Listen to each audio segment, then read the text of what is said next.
इस वीडियो में हम लोग रिटक्सीमैब नाम की दवाई के बारे में बात करेंगे।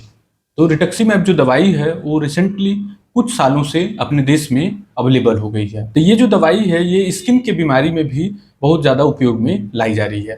तो ये जो दवाई है ओरिजिनली ये एक कैंसर के उपचार के लिए उपयोग में लाई गई थी, लेकिन धीरे धीरे जैसे जैसे इसके बारे में पता चलता जा रहा है तो वैसे वैसे ये दवाई बहुत सारी बीमारियों में अब उपयोग की जाने लगी है। जैसे कि अभी के समय में ये जो कैंसर जिसकी मैंने बात की तो वो कैंसर में तो उपयोग हो ही रहा है। इसके अलावा स्किन की तमाम बीमारियों में, गठिया की बीमारी में, रूमेटॉइड आर्थराइटिस में, न्यूरो की भी बीमारी में इस्तेमाल की जा रही है। तो स्किन में ये जो बीमारी है प्राइमरली पेम्फिगस नाम की बीमारी में, पेम्फिगस वल्गैरिस में यूज की जाती है, लेकिन अब धीरे धीरे इसको बुल्लस पेम्फिगॉइड नाम की बीमारी में भी उपयोग में लाया जा रहा है। और बुल्लस पेम्फिगॉइड में ये जो दवाई है वो कम पावर में इस्तेमाल की जाती है, जैसे कि 500 मिलीग्राम की 2 डोज। जैसे पेम्फिगस वल्गैरिस में तो अधिकांश मरीजों में 1 ग्राम दवाई 14 दिन के अंतराल पे 2 बार लगाई जाती है और फिर उसे 6 से 9 महीने पे रिपीट किया जाता है, लेकिन बुल्लस पेम्फिगॉइड में आधे डोज में इस्तेमाल कर ली जाती है। इसी तरह से अब तमाम तरह के वैस्कुलाइटिस, जो वैस्कुलाइटिस अल्सर वाली वेसल से एसोसिएटेड बीमारियां होती है उसमें भी ये दवाई इस्तेमाल की जाती है।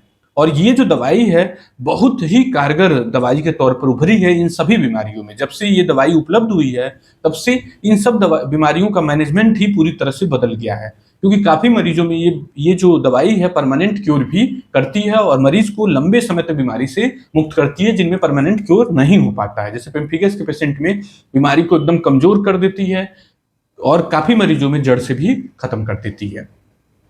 लेकिन ये जो दवाई है इसके तमाम तरह के साइड इफेक्ट भी इसके अभी धीरे धीरे जैसे जैसे उपयोग में होता जा रहा है वैसे वैसे और भी इसके बारे में पता चलता जा रहा है। इसके तमाम तरह के साइड इफेक्ट भी नोटिस हुए हैं। ये जो दवाई है ये दवाई डॉक्टर की निगरानी में, प्रॉपर हॉस्पिटल केयर में, प्रॉपर वाइटल मॉनिटरिंग के अंतर्गत ही दी जानी चाहिए। मतलब इसको हल्के फुल्के में लेकर के इंजेक्शन कहीं पर भी नहीं चढ़ाया जा सकता। ये केवल एक्सपीरियंस डॉक्टर अपनी निगरानी में और सारे जो विशिष्ट उपकरण हैं, जो कि जैसे कार्डियक मॉनिटरिंग के जो मशीन होते हैं, बीपी, ईसीजी, ये सारे जो उपकरण की मौजूदगी में ही ये दवाई दी जा सकती है। क्योंकि इस दवाई की वजह से कभी कभी कुछ मरीजों में तीव्र साइड इफेक्ट भी देखा गया है। तो इसके साइड इफेक्ट के बारे में हम लोग बात कर लेते हैं। तो जो सबसे कॉमन साइड इफेक्ट इसमें देखा गया है वो देखा गया है कि इन्फ्यूजन जब दवाई चढ़ाना शुरू किया जाता है तो उस समय ही तत्काल उसी समय मरीज को कुछ कुछ प्रॉब्लम होना शुरू हो जाना, जैसे कि खुजली होना शुरू हो जाना, रेड रैसेज आने लगना, लाल चकत्ते बनने लगना, कभी कभी सांस में परेशानी होने लगना, थोड़ा घबराहट होने लगना। लेकिन ये जो परेशानी है इस परेशानी की वजह से कतई ये दवाई बंद नहीं की जाती है। इसके लिए जो इन्फ्यूजन रेट होता है, जिस गति से ये दवाई खून के अंदर भेजी जा रही है उस गति को धीमी कर दी जाती है, डॉक्टर धीमा कर देता है और कुछ एंटी एलर्जिक दवाइयां और कुछ वाइटल सपोर्ट के तहत ये दवाई कंटिन्यू कर ली जाती है। इस दवाई के देने में एक महत्वपूर्ण चीज ये है कि ये दवाई कभी भी फास्ट इन्फ्यूजन के तौर पर नहीं दी जानी चाहिए, हमेशा स्लो इन्फ्यूजन के तौर पर, जैसे कि 25 ml पर आवर के हिसाब से 50 ml पर आवर, मतलब बहुत स्लो स्पीड से। यदि 1 ग्राम इंजेक्शन देना है तो 6 से 8 घंटे में ये इंजेक्शन दी जानी चाहिए।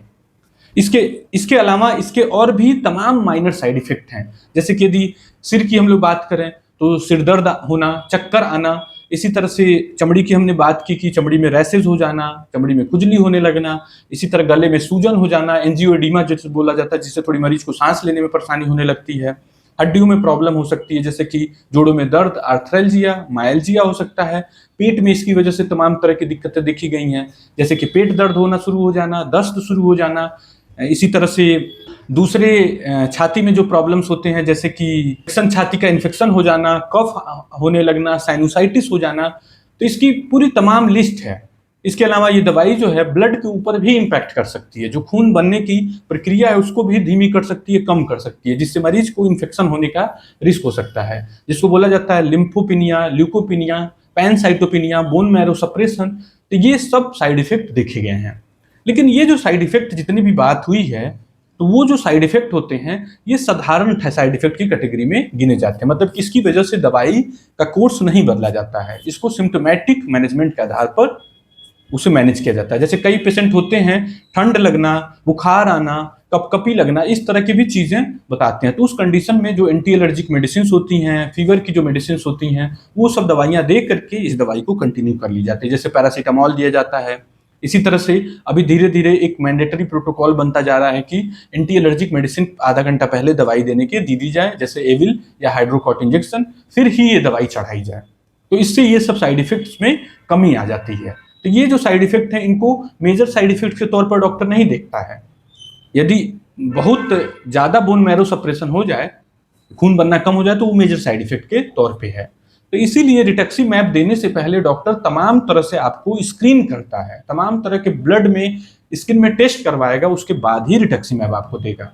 जैसे कि आपका सीबीसी कराएगा, LFT, liver function test, kidney function test, body में कहीं इन्फेक्शन का फोकस तो नहीं है, कहीं पे फोड़े फुंसी तो नहीं है, वो चेक करेगा। जैसे छाती में कोई इन्फेक्शन हो तो उसको देखने के लिए छाती का एक्सरे कराएगा, पेट में कोई इन्फेक्शन हो तो उसके लिए अल्ट्रासाउंड, सीटी स्कैन, इस तरह के टेस्ट डॉक्टर करवाता है। इसी तरह से शरीर में ट्यूबरकुलोसिस को देखने के लिए मैंटू टेस्ट कराया जाता है, मतलब कि टीबी का बैक्टीरिया तो नहीं है, उसको देखने के लिए भी टेस्ट कराया जाता है। वायरल मार्कर कराना बहुत ज़्यादा जरूरी होता है, hepatitis B, hepatitis C, HIV, इस तरह के टेस्ट भी करवाए जाते हैं। तो इससे क्या होता है, डॉक्टर पहले सर्टेन हो जाता है कि आपका शरीर रिटक्सीमैब लेने के लिए तैयार है कि नहीं है।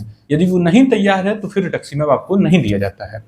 इसी तरह से हार्ट के मरीजों में भी रिटक्सीमैब अवॉइड किया जाता है, क्योंकि इसका हार्ट पर भी कुछ असर पाया गया है। जैसे हालांकि बहुत रेयर है, जैसे cardiac failure, ventricular fibrillation, arrhythmias, तो हार्ट पे तमाम तरह का इसका असर पाया गया है। इसलिए डॉक्टर ईसीजी करवा लेता है, जिससे ये श्योर हो सके कि आपका हार्ट की फंक्शनिंग ठीक है कि नहीं ठीक है, जिससे कि ये दवाई दी जा सके। तो ये सब टेस्ट करके ही आपको ये दवाई दी जाती है।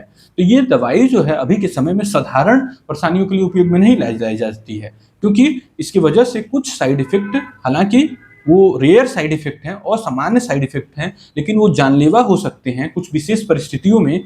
इस वजह से जब बीमारी तीव्र गति की होती है, तेज लेवल की होती है, तभी दी जाती है। जैसे पेम्फिगस वल्गैरिस के मरीजों में प्रिफर की जाती है बीमारी। अभी के समय में तो डॉक्टर कम लेवल की बीमारी में भी यूज करने लगे हैं, लेकिन यहाँ ये ध्यान देना है कि पेम्फिगस वल्गैरिस खुद ही खतरनाक बीमारी है। आपको कैंसर हो जा रहा है तो कैंसर खुद ही खतरनाक बीमारी है। तो उन कंडीशन में तो इस बीमारी को फर्स्ट लाइन थेरेपी के तौर पे यूज की जाती है। लेकिन जैसे कि बुल्लस पेम्फिगोइड है, तो बुल्लस पेम्फिगोइड रिलेटिवली कम खतरनाक बीमारी है, तो यहाँ पर लास्ट ऑप्शन के तौर पर रिटक्सीमैब को उपयोग में लाई जाती है। जो खतरनाक बीमारियां हैं, जहां पर बीमारी से ही जान जाने खतरा है, तो वहां पर इसको फर्स्ट लाइन थेरेपी के तौर पर लाई जाती है। लेकिन जो हल्की बीमारियां हैं, जैसे बुल्लस पेम्फिगोइड, तो उसमें ये लास्ट लाइन थेरेपी के तौर पर उपयोग में लाई जाती है। तो इस दवाई को डॉक्टर यदि सही तरीके से उपयोग करे तो काफी मरीजों में बहुत पॉजिटिव इंपैक्ट मिलता है, और साइड इफेक्ट को प्रॉपरली हैंडल किया जाए तो अधिकांश मरीजों में इजिली हैंडल कर लिया जाता है। एक इसमें अभी के समय में एक इंपॉर्टेंट प्रॉब्लम रिटक्सीमैब के साथ ये है कि ये दवाई अभी के समय में बहुत ही ज्यादा महंगी है। जैसे एक इसका वायल जो है, जो 500 ml का जो बोतल है, छोटा बोतल, वो 7,000 से लेके 10,000 रुपए में उपलब्ध है। तो ऐसा क्यों है? क्योंकि ये बायोलॉजिकल ग्रुप की दवाइयां हैं, और बायोलॉजिकल ग्रुप की कोई भी दवाई बनाने में जो बनाने वाली कंपनियां, उनका खर्च भी ज्यादा पड़ता है। तो इस वजह से इस दवाई की कीमत ज्यादा है। लेकिन आने वाले समय में इसकी कीमत धीरे धीरे कम हो जाएगी, तो ये बहुत आसानी से ये दवाई और ज्यादा उपयोग में लाई जाने लगेगी। Thank you.